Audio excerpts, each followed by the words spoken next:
Hello there, welcome to episode 92 of Never Mind the Bullens. It's your bite-sized Everton podcast and vodcast. I'm Mike Peters. Now, that means we've done one episode for every club in the Football League, which is good, isn't it?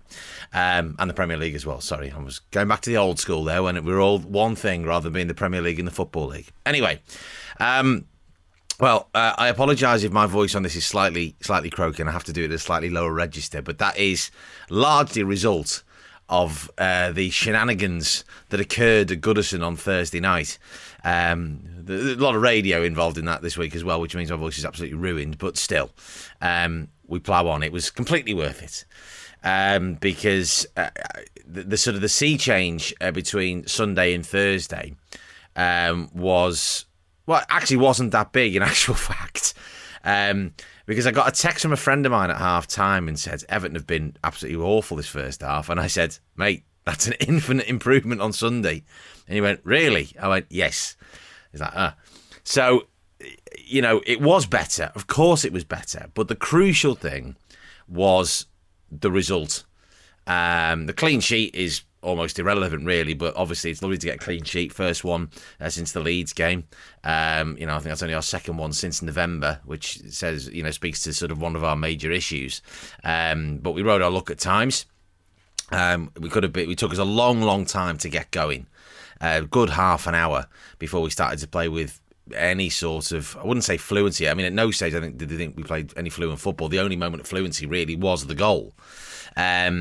But it was one of those where the players were passing the ball around, not because they were trying to pass the ball around, but because it was almost like a hot potato, and there wasn't sort of a clue of what to deal with it. And some of the issues from Sunday are absolutely still there. Rome wasn't built in a day, and all of those issues that Frank Lampard talked about in his programme notes that are so ingrained within the team, within the squad, are not going to be eradicated that quickly. This is going to take a lot of time. So the focus, for the next 10, 11 games is to simply get ourselves out of the mess that we're in, make sure we retain our Premier League status, and then look to try and build on that. Because when you look at it, actually, there is fundamentals of a talented squad there, but there are some serious fault lines, and we've discussed this at length in previous episodes. And obviously players that need to be moved on, who inevitably will be. But the atmosphere again was terrific. There is something magical about Goodison under lights. I'm sure you could say that about a lot of grounds, but Goodison at night is something truly special, which you have to have been there, I think, to have truly appreciated. And some nights are better than others. And the atmosphere there was tension, obviously, because I think we all know what was riding on the game and how even more of a deflating experience it would have been had we not got a result. But a series of unfortunate events to give the old Limini Snicket sort of conspired to sort of get the crowd really, really ramped up. Craig Pawson's refereeing, for one. I mean, nominative determinism isn't in it for him in terms of just being Pawson. He's consistently awful. I mean, the only referee I think at the top is the East German official from the mid-70s of Yuri Kraprev. It was absolutely lousy. I mean, the sending off, and you can talk about this in a broader context because Raul Jimenez, and I'm kind of glad I've waited till Saturday to do this actually, because Raul Jimenez is sending off. I haven't seen the first yellow card that he got for Wolves, but I have seen the second one, which is simply a collision, and Kevin Friend, who's no friend of anybody's, frankly, as doing that a second yellow card. I'm thinking, well, where's the consistency? People refer back to the John Joe Shelby sort of annihilation of Anthony Gordon at St James's Park, which is far more of a red card than Allen's was. I have to say, I thought in real time, he's in big trouble here, as I saw him launch himself into the challenge. And even when the replay came up on the big screen, I thought, that's not a good challenge. It probably is a red card. But then having gone back and watched the replay again, and probably had a better view of it, because trying to watch it from 120 yards away is not ideal, and watching it once in real time, I think there's no way it should be a red card. Even Alan Shearer, the most vehement of Newcastle supporters, even he said on commentary that it wasn't a red card. And then the appeal, not one but two appeals, have been turned down in terms of getting the red card rescinded or having the length of ban reduced. Now, yet again, VAR it could well cost us. Yeah, it didn't cost us on Thursday because we won the game. But with Allen missing for 3 games now, away at West Ham, obviously misses the cup quarter final on Sunday, and missing the Burnley game, which is a big, big match. And the way that Burnley play, he would have been an absolutely crucial cog in the wheel, could impact us further down the line. So, there's now this sort of school of thought where they're saying that there has to be dedicated VAR officials. I agree with that, but why wasn't that put in place to start with? Why could you not have got ex-referees who are, obviously not pass the fitness test, but obviously are well known and are respected and their judgment is still spot on to be able to do those things. What I couldn't understand was the fact that it took Stuart Atwell 2 minutes to suggest to Craig Pawson, go and have a look, Craig. That should have been done within 30 seconds if you felt that was the case. And as soon as you say to a referee, go and check it, they're going to change their mind. 99% of the time, they're going to change their mind. They haven't got the wherewithal or the spine to say and go, no, I'm comfortable with my first decision.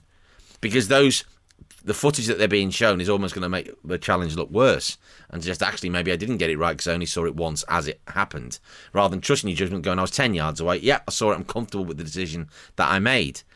So, that was only one decision in a whole gamut of atrocious decisions. The linesman on the Bullens Road side of the ground, who, when I think Dan Byrne or Fabian Sharp wrestled Richarlison to the ground, was looking directly at the incident and never mind didn't even book him, didn't even give a free kick. I was apoplectic, which may explain I was absolutely screaming at that point, which may explain why my voice is how it is right now. Ditto, I think it was somebody that went through Seamus Coleman on that side, and again didn't get a booking. So the line for Craig Pawson in terms of what was a yellow card and what was not was absolute nonsense. Richarlison got booked for dangling a leg, I think. It was just absolutely crazy. And that's the thing that drives football fans mad. You want consistency from your officials. You'd gone, well, if he'd booked Byrne for that or booked whoever it was that tackled Seamus Coleman now and ran him into the advertising hoardings in front of the paddock, booked him for that, then fair enough. But when you're booking Anthony Gordon for coming up and pushing somebody when he's absolutely taking Richarlison out, giving him a choke, we shouldn't just be, hey lads, calm down. It's just completely inept game management, which is unfortunately is a hallmark of Craig Pawson's time as a Premier League referee. I don't think I can ever recall him having a good game or a game where he hasn't got himself embroiled in some sort of controversy. So this needs seriously looking at. It's a massive, massive fundamental problem with that system.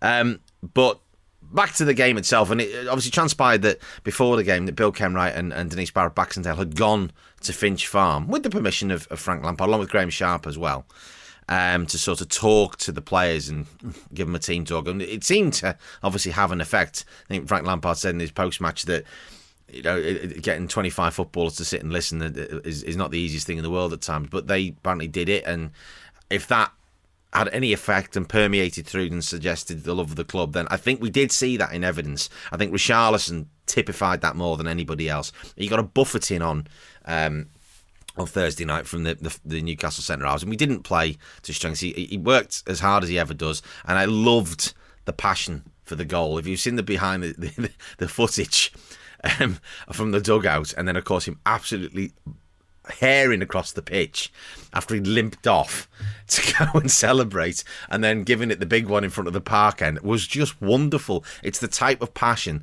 that Evertonians love and love to see from our players, and that outpouring of passion was there on Thursday night, both from the players, from the manager, from the coaching staff, and from the and from the fans as well. And it was all that we were all in unison. We were all in it together.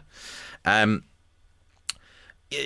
I say, it wasn't a perfect performance by any stretch of the imagination. I thought Seamus Coleman was poor, although he did have a couple of brilliant moments. Obviously, winning the ball off Alan Saint-Maximin to start the ball rolling to create the goal, and a brilliant sort of herring run after Ryan Fraser to stop him and get a great challenge, but he was off it again. And I'd rather with Seamus Coleman now that he stops trying to be the player that he was, because that's gone. That's done and dusted now. I'd much rather that he try to just do the basics well. Lead the team. Be a captain. Lead the team. Do the basics of being a right back well, and let the attacking players do that. Just stay within the lane that he has to stay in now at this stage of his career. Because there's no doubt his love for the club, and again that came across in his post-match, his programme notes, and all of this, and the togetherness that he called for, and we got. Abdoulaye Doucouré, slow to start, got better, but he's a player that has to now step up, particularly with Alan missing for the next 3 matches. It's a lot of responsibility falls on him now, even more so, because there's been no Donny van der Beek on Sunday, so it'll be Andre Gomez probably, Fabian Delph was mentioned. I'm thinking I forgot in the press conference before the Newcastle game. I'm thinking I've forgotten he was even in the team, in the squad. We hardly see him. But if we could somehow eke a few performances, a few games out of him, that would make a difference in terms of solidity in front of the back four. Michael Keane played really well on Thursday night. Mason Holgate did all right. He did okay. We kept a clean sheet. Ben Godfrey was excellent, although I don't like him playing at left back. I just don't, because he can't. There were times when you're trying to get up the pitch and I'm thinking he's not the player I want down the left flank. He's not a Leighton Baines or that type of player that is going to be an attacking fullback. That's not his game. But he did the job that he needed to, and he's obviously his passion for the club was shown as well. Anthony Gordon was absolutely fantastic. The lad's getting better by the game. It's wonderful to see, and obviously great to see Dominic Calvert-Lewin back on the pitch for 20 minutes, half an hour, and then obviously getting involved and creating the goal for Alex Iwobi, the bête noire of this podcast. But I have said the recent weeks that his performances have been better, the effort's been better, and that was in evidence. He's not going to be a tough tackling midfielder. That's not his game. I completely acknowledge that. But he worked so hard on Thursday night. He ran and he challenged and he won balls back, and he was constantly looking for the ball. He was showing energy and industry. And all I've ever said about him is that there is ability in there. I've said this before, but the problem was that he hasn't shown it. Now, if he can start to show the performances that he has put in, and whatever's been said to him by the coaching staff, fantastic. More of the same, please. Let's bottle that and give it to some other players who've not performed. But if we can start to eke a player out of him that we know is in there is unquestionably ability in there, then on a more consistent basis, then wonderful. And if that goal, is the one that sort of is the starting gun that retains our Premier League status, then that's 34 million his transfer fee paid off and then some. But I mean, I'm not going to get carried away because I think there is a long way to go. We've got some very tough games. I mean, I was watching some, Sky on Thursday morning. This is Everton are safe now. It's like, well, no, we're not. And I texted from a friend of mine who was on Sky Sports on news on Thursday morning. Hello, Emil, of the True Faith podcast for Newcastle fans, a friend of the top content stable of podcasts. And he was, he messaged me, he said, do you think Everton are safe? And I said, I don't think we are just yet. We've got winnable games. We've got to get the points. The Leeds result last night has not helped us at all, but we have got games in hand. It is in our own hands, but I think we've got to very carefully target the games that we're thinking, right, these are the winnable ones. The home games, Chelsea apart, are absolutely winnable. We could beat Chelsea as well, don't get me wrong, but I think the other ones are more winnable. If we don't get a result against Chelsea, then I don't think it's going to be the end of the world. But Palace, Leicester, Manchester United, and Brentford, massive games. If we could get 10 points, 12 points, out of those, or at least get 3 wins, it would be massive. And going to Watford and Burnley, they are games that we at very least need to get a point out of, simply to stop those teams catching us up or gaining ground on us. And that's where, if you can do that, then that's 12 points. That takes us to 37. And I think that potential 14 points, if we manage to get 4 home wins and a couple of away draws, that's 14 points, takes us to 39. That keeps us safe. So it was wonderful. And when Iwobi scored the goal, it was the one bit of fluent play during the entire game, and I was so pleased for him to get that goal, and hopefully that does start him off. Because I was thinking, actually, at the start of the game, genuinely was thinking this while I was stood, that I'm thinking, and I mentioned it before about Kevin Campbell coming in and sort of changing the game when we were really at a low ebb in the spring of 1999. And I'm wondering, can Alex Iwobi be that player that is somehow galvanised to come and put in performances, and even if he could chip in with 3 goals and a few assists, 3 or 4 goals or a few assists between now and the end of the season, and shows that industry and wants to be on the team sheet. And Seamus Coleman talked about how hard he worked on the training ground this week to get himself and say, boss, I want to be in the team on Thursday night.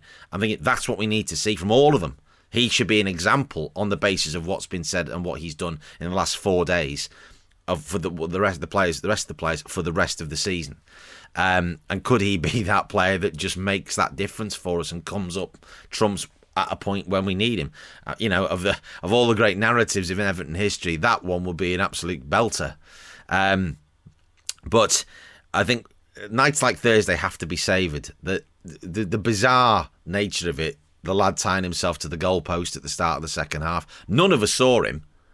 Suddenly, there's Newcastle on the, I'm at the Gladys Street end, and nobody saw him. We're all watching the game, and next thing, hang on, somebody stood by the post. And I initially thought that it was some lad who was just standing there to protest against sort of Neville Southall-esque, for those old enough to remember that, against Leeds back in 1990, to go about the way Everton are playing.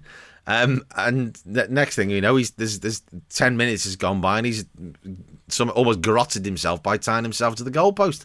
Absolute madness. But 17 minutes of added time, all of that. The guy getting arrested for trying to carry him off, which is just so hilarious. I know it shouldn't be, but it is funny.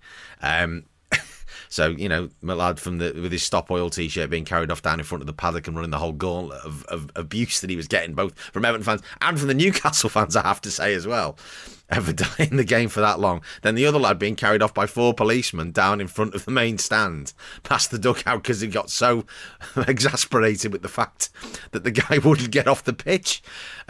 Just an extraordinary sort of game. The red card, the goal being in the 99th minute, which apparently is the latest goal that's ever been scored by Everton in normal time, as in, not in extra time. And I thought, well, it was a special goal for any number of reasons, but that's a good one for the statisticians. But we have to now carry on, and we go to Palace on Sunday with confidence. Fair play to anybody that's getting up at 4 a.m. to go to that. I've got one of the relatives going. He's the coach is leaving at 4 a.m. to get him down there because the trains aren't running. So fair play to the 3,900 or whatever it is that are going down to Selhurst Park on Sunday. We will bring you episode 93 after that, hopefully at some point on Sunday. If not, it will be certainly on Monday with that. But everything is a little bit brighter in the world of Everton right now compared to Sunday, and what the difference a few days makes. Always good to get your feedback on this expanded edition. We've done a couple now in the run. I'm just looking at the running time. So at NMTV Pod on Twitter, nmtvpod@gmail.com on the email. This has been a Top Content production, and until the next time, which will be coming very quickly after the Palace game. Game's coming thick and fast at the moment. Come on, you Blues.